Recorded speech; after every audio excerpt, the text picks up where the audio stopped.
In the hustle and bustle of 1980s Ghana, Mr. Sakari was the kind of customer every bank dreamed about. He was ambitious and reliable, a Tamale-based businessman with a golden touch. Barclays Bank sure loved him, and they had extended him several loans over the years, and every single time he repaid without any drama, until 1981, when everything changed.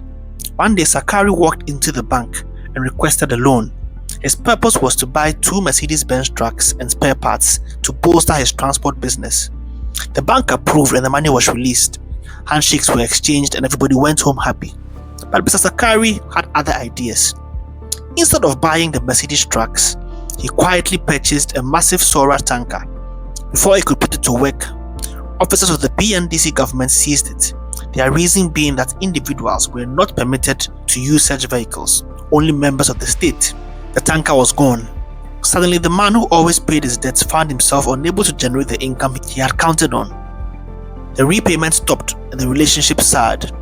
Barclays was no longer smiling and they dragged Sakari to the High Court, demanding over 21 million cedis with a punishing 30% interest slapped on top.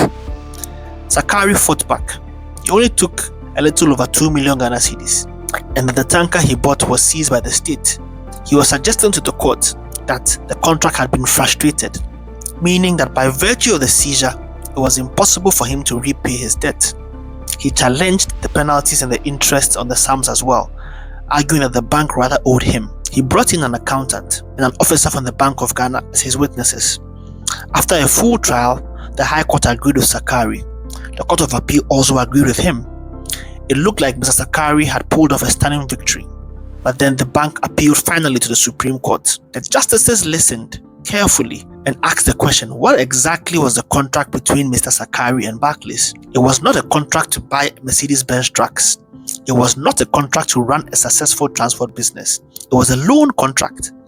The bank's obligation was to give the money. Mr. Sakari's obligation was to repay the money with any interest. The court explained that when a bank lends money, the borrower's duty is to repay the loan, not to successfully execute the business idea they had in mind. If the business collapses, or if the vehicle is seized, or if the truck gets into an accident, none of that changes the fundamental obligation to pay. A loan is not frustrated simply because the asset bought with the loan disappears. The court went further to explain with a hypothetical. If Mr. Sakari had paid off the entire loan the very next day after buying the trucks, could the bank have sued him for not using the trucks? Of course not. The operation of the vehicles was never his legal obligation to the bank. Even if frustration had been possible, Mr. Sakari had destroyed his own argument because he had never bought the Mercedes-Benz trucks he promised to buy. He bought something completely different without the bank's approval. You cannot create your own misfortune and then run to court crying for frustration. Also, it was revealed that at some point the truck was released to him by the government, but he failed to retrieve same. The Supreme Court ruled that Mr. Sakari was indebted to the bank and was liable to make payment. The bank admitted that the penalties and the interest thereon were also wrongful and they were removed, and the real debt came to about 9 billion Ghana cedis. What do we learn from this case?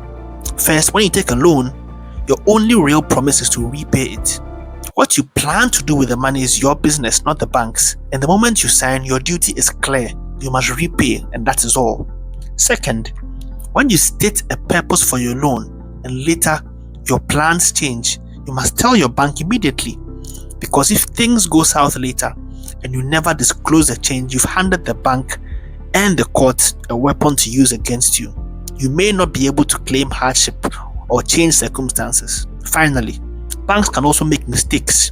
They may inflate figures or impose unlawful charges and interest. You have the right, in fact, you have the responsibility to interrogate every line of what you actually owe. Don't just accept the number because it is put in front of you. Follow Super Law GH Studios for more real stories, real cases, real people.